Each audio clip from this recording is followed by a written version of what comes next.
A-N-K-H. Uncha. U-N-C-H-A. U-N-C-H-A. Seneb. S-E-N-E-B. E-N-E-B. E-B. You want me? Sure. Uncha Seneb. You want me to spell it the Kemetic way? No, this is fine. No, go ahead. No. I will. Leave out the vowels. Leave the vowels out. Ankh. N-K. Uja. W-D-J-A. Seneb. S-N-V. Life, strength, and health. That's one of the names of Ra. Ra is known as the Prince, life, strength, and health. So when we look at Ra Nif Ra men's material, you see where Ra is identified with the life force. I'm not going to say that it's wrong to call Ra the solar deity either, because you see, when your life force is fully awakened, you have been solarized. So therefore, you can radiate from within outwards. So when you went through various forms of initiation, this was your ancient Kemetic education. And what does educate mean? It comes from the Latin word educare, which means to bring that which within onto the surface. You see what I mean? Rekoa. Education, bring what Know yourself. Bring what is within to the surface. Education. Yes, that's what it means. That's why education is so important. See, people are not being educated, they're being indoctrinated. You see what I mean? They have somebody stand in front of them all day. You get bored because they're trying to just talk at you with a little bit of hands-on stuff. Then he send you all this paperwork and tell you that you got to go and take the homework home to your parents.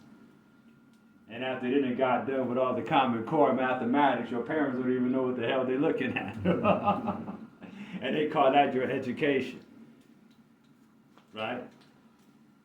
But you see, people in the higher elites, the so-called rich, wealthy, a lot of them don't even send their children to no school. They have mentoring programs where they have someone to mentor them. And while you going to school, and I'm not telling nobody not to get an education. No. But I just want you to put something in perspective. While you're going to public school, running away from bullies and teachers that ignore you while you raise your hand, they got somebody that's going to teach them how to master economics and the banking system, preparing you to work for their children. Okay? They get to go all over the world in an airplane with a mentor on the plane with them. They got you sitting in school. Okay? Now here's the thing. They took the fun out of education. Again, they didn't want thinkers, they wanted workers. To work for who? Well, certainly not for yourself. Okay? So therefore, people have a limited knowledge of mathematics, or they made it so boring that you didn't want to learn it. Unlimited knowledge of economics, so that you don't understand infrastructure and why it's important to build stuff here in this country. So you can outsource jobs and have you having to get things shipped over here while things fall to crap within your inner cities, and the wealth that should be produced here is being produced somewhere else. And then they blame you for it for being a consumer. While they're printing up fake money and call it inflation. The dollar hardly got no value. They're about to switch everything over to have you having no cash in a few years. And take away your privacy. So here's the thing, you know what I mean? This is why it's important, though, to learn how things work. Learn how the universe works. This is education. Education is about making discovery. And this enhances your creativity. So one of the reasons why they can control you is that you ain't got no creativity. You can't use your imagination. Then they gave you a whole bunch of brain candy and called it knowledge. And then you get a whole bunch of people acting like they got knowledge, but they don't have no creativity. unless they're lying as they go. You got that form of creativity. But it's getting people to cultivate a love for the arts, science, music, utilizing the human voice in order to build an economy that's functional. You have to actually have a love for your fellow sister and brother. And the sister makes an interesting point. How you going to reach people that you ain't got no love for? I hear people talk about, and I hear people say this all the time. You want to reach people, you want to teach and educate people, then you turn around and say that you hate people.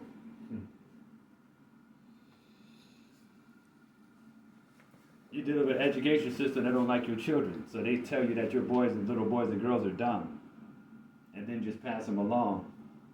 Some of them don't even know how to read and everything else. It's not that they're dumb. It's just that they're being indoctrinated not to be thinkers, but to be workers. So by the time they get in 7th grade, they're not even interested in learning anything anymore because, well, they identify education and learning with boredom and somebody talking at them all day with the reward and punishment. Hey, you get to go out and have recess for about 15 minutes, 10 minutes, come on back. Then, if you got to go to the bathroom, you got to explain why you got to go to the bathroom. When you got to go to the bathroom, you can't even just go to the bathroom when you want to. And this is the education system, right? They just pass you along. They don't teach you how to think. They train you what to think. So you go to get trained, you know. But they've been messing with your mind for a long time. You check out TikTok. They have a whole bunch of, now China, to my understanding, they have ownership of TikTok. Mm-hmm. They don't allow a lot of stuff that we see on TikTok over here. They don't allow that in China. Okay? Because they want to see their little boys and girls educated. Because they're serious about making China the superpower. Okay? But if nobody wants to learn anything over here and they think they know everything, right? You know, got the little pink-haired chick who read the book on the chakras. She thinks she doesn't need to learn anything but Wicca, even though she's no match for her grandmother, who went to church every day but got more ashe than she do, because she's actually serious about her spirituality. The reason why, though, it works for grandma, even though her archetypes may have been Jesus and the angels, is because of sincerity. I'm telling you, grandma, her chakras were more lined up than little Becky, who read about the chakras and went to play with Wicca. Because grandma actually was serious about having a connection with a source that's greater than ego. So she's lining her chakras up on the rocking chair while she's knitting a quilt. And then as she closes her eyes and hums, visions would come to her. You see, all these religions they're just vehicles of the spirituality that you innately carry within yourself. Sure. Okay? That's all they are. It goes beyond ego. When you break down the word ego, you get edging God out. That's the acronym they use, right? So when your grandmother is sitting quiet and humming and making those quilts, she's praying often. She has a connection with God because of her sincere belief in the divine. And she was so in tune that she could say, before cell phones came out and her phone wasn't working, she'd be like, go see what's going on with Aunt Velma down the street. Because grandma was picking up on something because she's connected. And guess what they called it? And I'm not trying to get you to convert to Christianity. I just want you to see the universality behind it all. She was considering herself connected through Christ and filled with the Holy Spirit. So guess what? She was on a frequency. You understand what I'm saying? Okay. All right. So that's why grandma, even though we want to shit on grandma and grandpa these days because they tell you and act like your grandparents were dumb, even though they were building houses and you can hardly put up a fence. You know, they want to talk to you like your grandma and grandpa were dumb and stupid when they actually had a lot of knowledge that they learned of how to plant and grow food. And here you are eating at McDonald's. They knew how to grow food and raise livestock. And you go get a hamburger from McDonald's and act like you're smarter than your grandma and grandpa. They've been dumbing America down. And you think because you have access to YouTube and you can watch a whole bunch of videos, you're actually thinking, and you're not. Cross-reference everything I'm saying. Hey, I use YouTube. But at the same time, I also encourage you to think for yourself. That's creativity. Because at the same time, you are not like everybody else for a reason. If you're the vehicle and vessel of God, and we talked about in the Perdim Haru Garrett, the Egyptian Book of the Dead, where I knew he says, by in turn, my soul is divine. Your soul is divine too.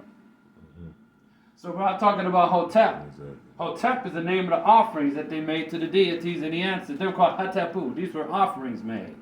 Like the Yoruba say Ebo. Now, we use it as a greeting in the conscious community, but ain't nobody in ancient Kemet was going around saying Hotep to anybody. That was the offerings they were making to the Neteru. And then your ancestral offerings that people do now, called the Hatep Dinesu. Okay? So, in India they say Namaste. The God in me recognizes the God in you. So earlier I was talking about Hotep. Hotep. You say Hotep to someone, the way I look at that is that you're making an offering to them of your spirit. You're making an offering of yourself and sharing that with them as a greeting. You know, there's a scientific belief that the observer is not disconnected from the observed, or they're one with the observed. And that you're actually having an effect on the environment just through your observation alone. But we're sending out brain waves and heart waves when we're affecting stuff around us. And just like we mentioned before about how your DNA is voice activated, and the universe is also voice activated. So you got to be careful of the things that you say, because the universe is mind. The all is mind and the universe is mental. So the ancients were able to leave us with blueprints of how to return back to oneness. Okay? And if you really look at that word religion, it can be used in two ways. It can be used, you break it down, legare, meaning to tie back, or to bind one back. Now it can be tied to a group, or it can tie you back to oneness. But here's the thing. Is there really a need to tie you back to oneness when you was really never separated from it in the first place? You just forgot. But the reason why you forgot is because in your highest state, there is beyond a you. It's just isness. Am I making sense? Repeat that one more time. The highest aspect of yourself is beyond just you. There isness. I amness. The universal. And it expresses itself in physical bodies with different identities. Am I making sense? Oh, sure. All right. So therefore, you have a purpose as an individual to give the God within you a different experience than the person that is next to you.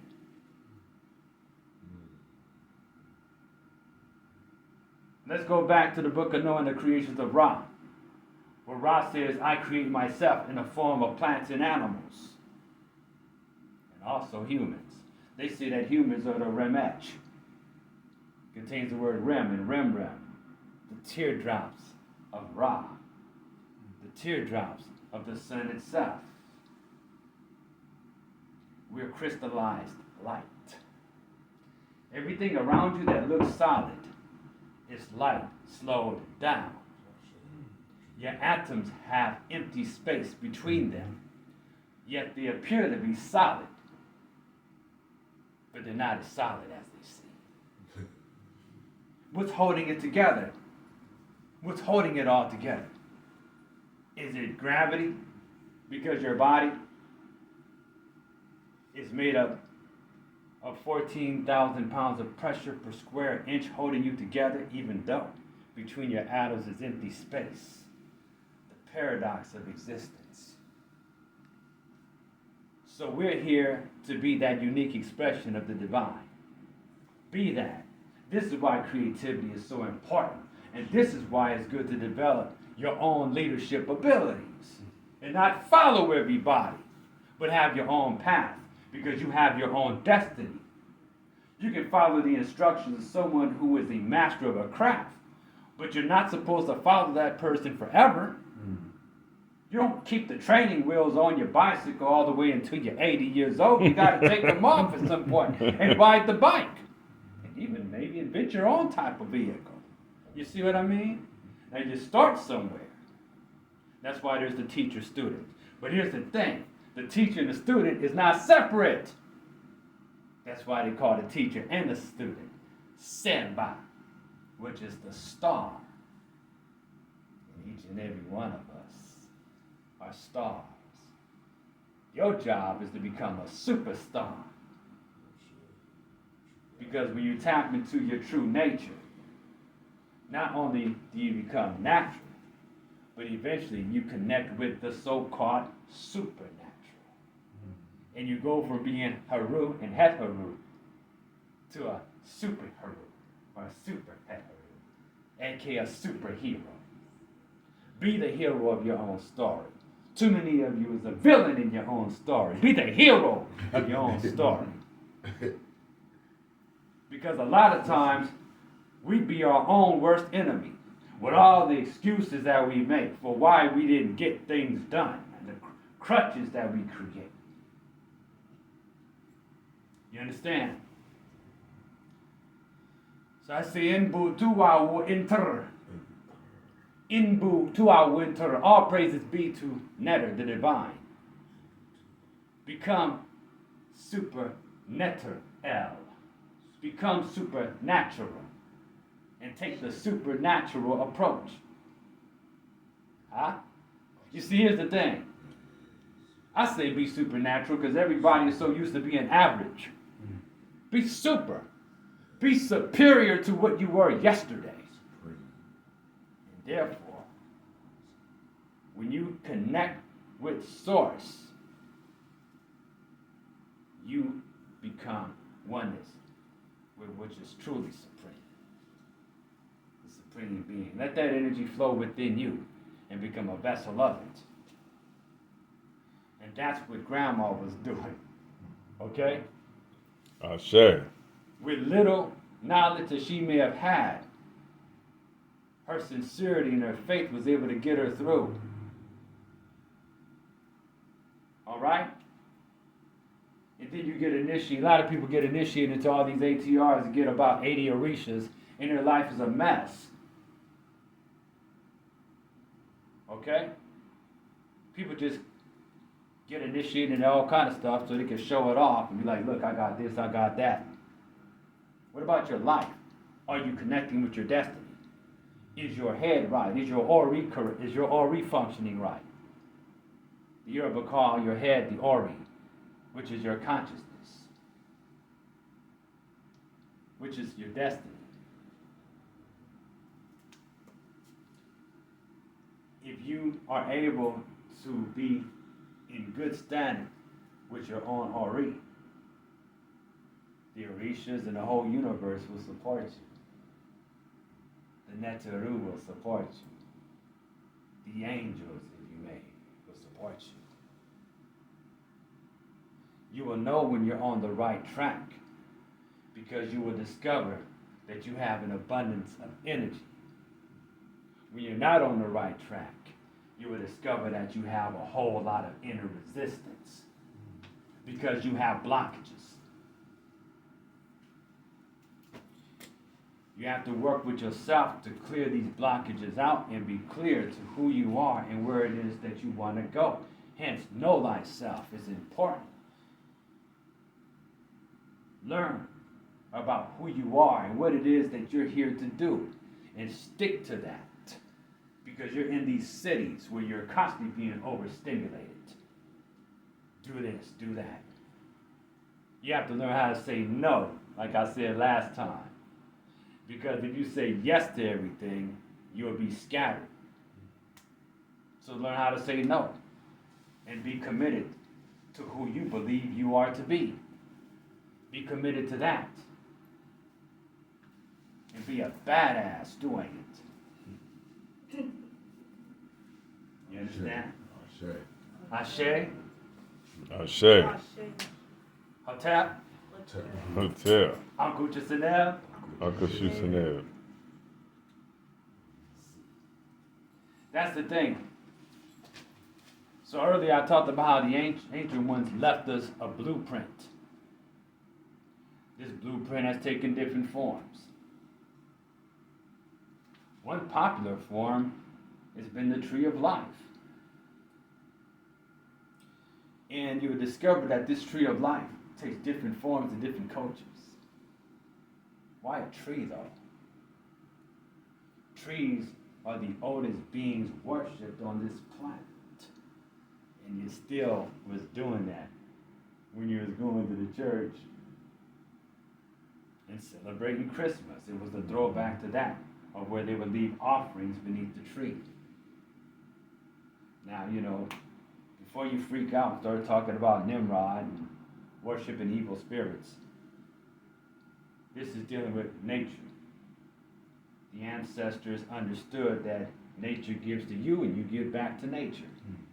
Because God dwells within nature. That's that understanding. That's where that understanding comes from. And even in the Bible, you don't hear about God using torpedoes and missiles. You hear about the forces of nature, fire, water, being utilized. So it's an appreciation for nature and understanding that the divine dwells within nature. You see that whether it's African or even our Aborigine sisters and brothers believe in nature and that divine essence being in nature.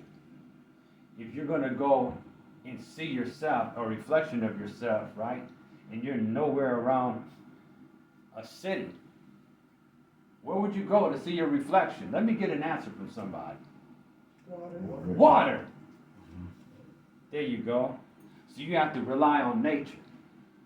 You have to rely on water to see your reflection. And water in African traditions is considered sacred. You want to know what's interesting about water? In a few cultures, water is identified with wealth. And if you look at ancient cultures, you're going to discover, like for instance in Kemet, the Nile River, it brought forth abundance, helping the crops to grow. Then you see that they'll get baptized or they'll go to have rituals in this river. You see the same thing with the Jordan River, where they talk about in Christianity and the Abrahamic traditions, because their sacred river was the Jordan River. Or, you know, you talk about the land between the two rivers, Mesopotamia.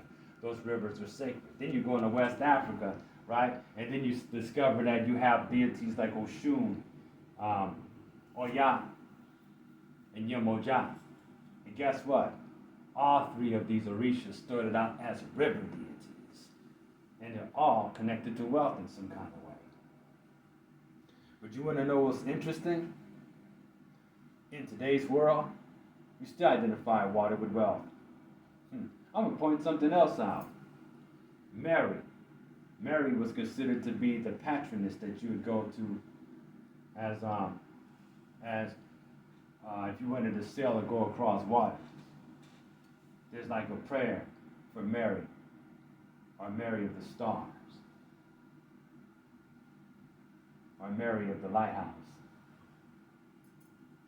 She had different attributes.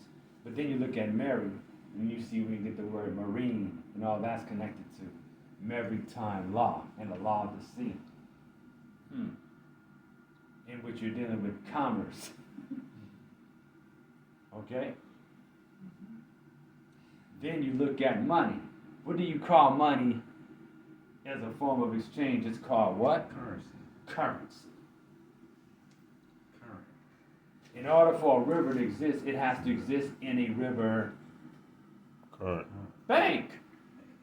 Oh, bank. Yeah, that's right. Where do you take your currency? Where do you take your money? You put it in the Bank. You understand? Money, water, flow, cash flow. What did Bruce Lee say be like? Water. Be like water. You have to also allow yourself to be formless in some instances or be able to adapt. Water can go from a liquid, a solid, gas. It's versatile. See? It becomes hard as a rock. And once the sun hits it, it heats up and its molecules speed up. And guess what it does then?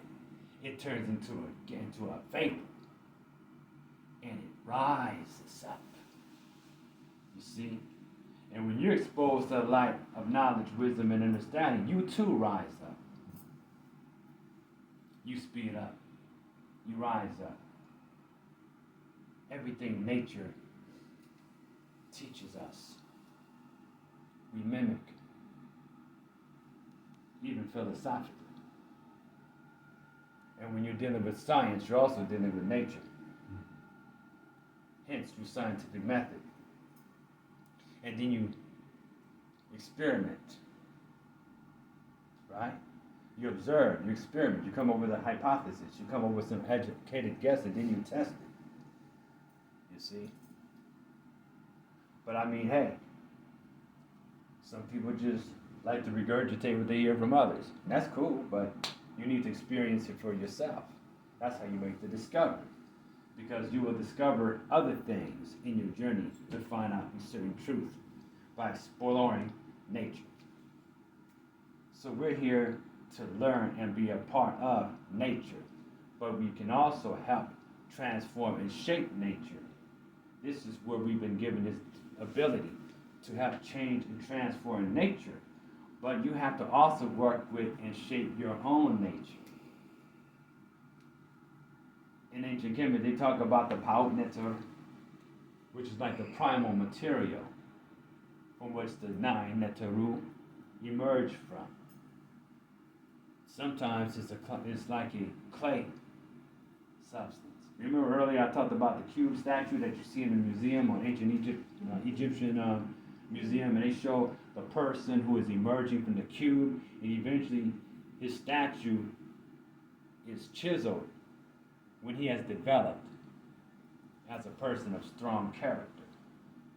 This is what they meant by becoming the living Asar person in Ramen's teachings. Becoming a living ancestor. How is that so? You become a living ancestor because you remember you brought the pieces that was divided up together, and you remember all the way to primordial existence when you tap into that inner spirit. And you tap into your ability to utilize your imagination and come up with ideas. And then when you take these ideas is kind of like the spirit working through you. And what's interesting, you may come up with this idea, and someone around across the planet may come up with a similar idea, because it's simply time for that idea to manifest through a vessel. And you are here to be that. Become a vessel in which ideas can manifest. This is what really makes you godlike.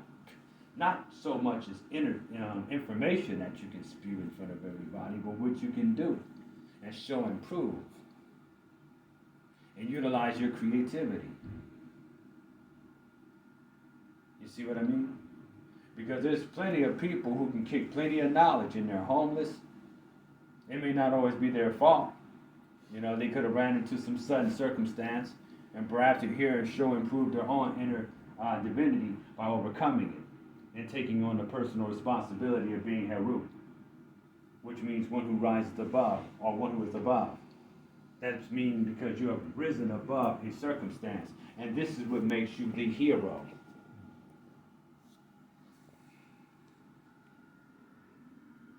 Who in here is a hero? Say it. I'm a hero. You're a hero? All right. Be the hero. Why do you always got to beat yourself down and, I humble myself, so therefore I don't want. What do you mean you humble yourself? Life humbles you enough.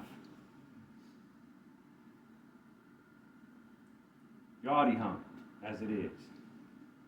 You ain't got to humble yourself and accept popular opinion and nod your head to shit you don't agree with, knowing that it's wrong.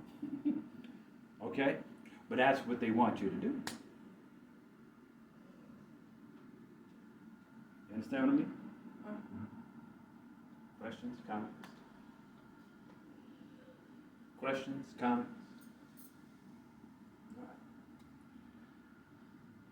En butua winter. Angin turinturu. Umasera and ra. All right, my sisters and brothers. It's good talking to you. We'll talk later. I'll say. Ashe.